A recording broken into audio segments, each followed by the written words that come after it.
Good morning friends, welcome back to my channel. This is Kumari Ruchika, specialised in animal husbandry. तो ये video खासकर उनके लिए है जो सर्दियों में अपनी भैंस का दूध और फैट बढ़ाना चाहते हैं।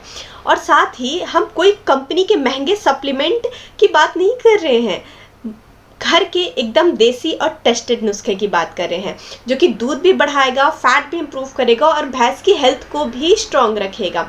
और सबसे इम्पॉर्टेंट बात, इंडियन कंडीशन के हिसाब से। तो आप वीडियो को पूरा एंड तक ज़रूर देखिएगा क्योंकि आधी इन्फॉर्मेशन हमेशा जानलेवा होती है, तो मेक श्योर कीजिए कि आप पूरी इन्फॉर्मेशन जानें। तो सबसे पहले हम बात करते हैं सर्दियों में ही आखिर भैंस दूध देना कम क्यों कर देती है।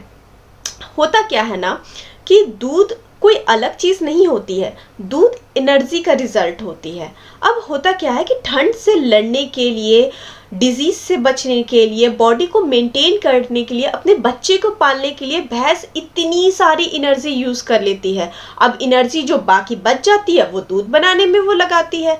अब हम एनर्जी बैलेंस एग्जाम्पल के फॉर्म से समझते हैं। जैसे हम इंसान, अगर हम पूरे दिन ठंड में काम कर रहे हैं और खाना कम मिले तो हम कमज़ोर हो जाते हैं।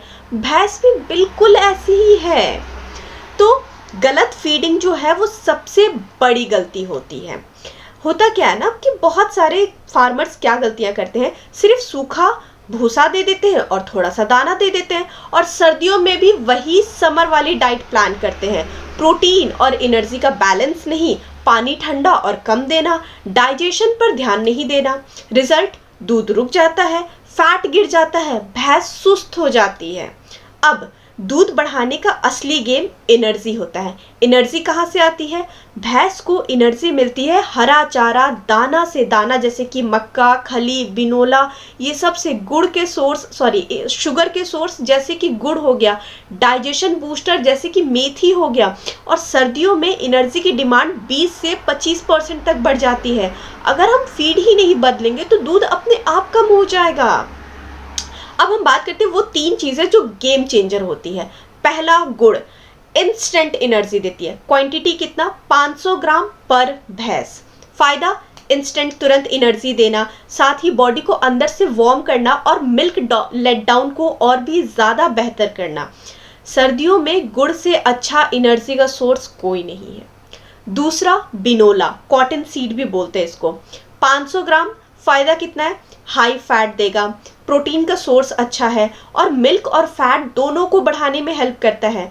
भैंस की वेट को भी बैलेंस रखने में हेल्प करता है। ध्यान क्या रखना है? उबालना नहीं है बिनोला को, कच्चे ऐसे देना है। तीसरा, मेथी का दाना, बड़ा बीज वाला जो मेथी का दाना आता है ना, वो 200 ग्राम आप दीजिए। फायदा, डाइजेशन को इम्प्रूव करेगा, गैस और इनडाइजेशन से रिलेटेड प्रॉब्लम होती है उसको रिजॉल्व करेगा, पूरी फूड यूटिलाइजेशन होगी और फैट परसेंटेज में भी इम्प्रूवमेंट आएगी।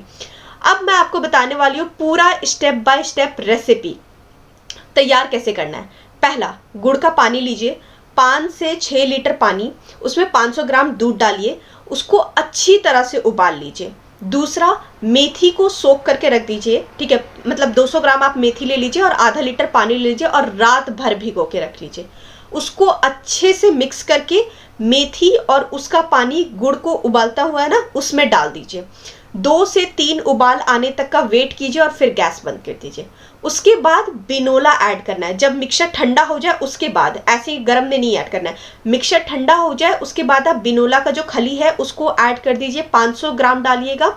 गुड़ के साथ बिनोला कभी नहीं उबालिएगा। अब बात करते हैं फीडिंग टाइम और रिजल्ट की। कब और कैसे खिलाएं? दिन में 1 बार, सुबह या फिर शाम। नॉर्मल दाना के साथ आप दे सकते हैं। आपको रिजल्ट कितने टाइम में मिलेगा? दूध जो है सबसे पहले 1.5 से 3 लीटर तक बढ़ जाएगा। फैट परसेंटेज 0.5 से 1 लीटर तक इंक्रीज होने के चांसेस है और भैंस बहुत ही हेल्दी और एक्टिव दिखेगा। और मैं आपको बता रही हूँ, आपको रिजल्ट जो है वो 1 हफ्ता या 10 दिन के अंदर अंदर आपको दिखना शुरू हो जाएगा। बाकी आप 1 महीना आप कंसिस्टेंट रहेंगे तो आपको प्रॉपर, मतलब पूरी तरह से रिजल्ट दिखने लगेगा। बट 10-15 दिन के अंदर अंदर आपको मतलब दिखने लगेगा कि हाँ भाई, कुछ तो असर दिख रहा है मुझे। किन प्रिकॉशंस का ध्यान रखने की जरूरत है? क्या गलतियां नहीं करनी है? कभी भी ओवर क्वांटिटी में नहीं देना है। ये नहीं कि भाई डाल दो और दे दो, नहीं, जितना क्वांटिटी बताया गया उतना। प्रेग्नेंट भैंस में हमेशा लिमिटेड रखें। पानी हमेशा हल्का गर्म होना चाहिए और मिनरल मिक्सचर अलग से देते रहें, ठीक है। ये नहीं कि उसके साथ मिक्स करके देना है, अलग से देना है, ठीक है। देखिए डेयरी फार्म में जो अगर आप महंगे सप्लीमेंट नहीं, आप थोड़ा सा सही नॉलेज यूज़ करेंगे और थोड़ा सा देसी तरीका अगर आप यूज़ करेंगे ना, तो खर्च भी आपका कम होगा और फ़ायदा भी आपका ज़्यादा होगा। बस थोड़ा सा कंसिस्टेंसी मेंटेन करके रखना और भरोसा रखना है। आपको ये पूरी वीडियो कैसी लगी हमें कमेंट सेक्शन में ज़रूर बताइएगा और हमारे चैनल को लाइक, सब्सक्राइब और शेयर करने के लिए आपका बहुत बहुत शुक्रिया। Thank you so much for everything. Have a good day.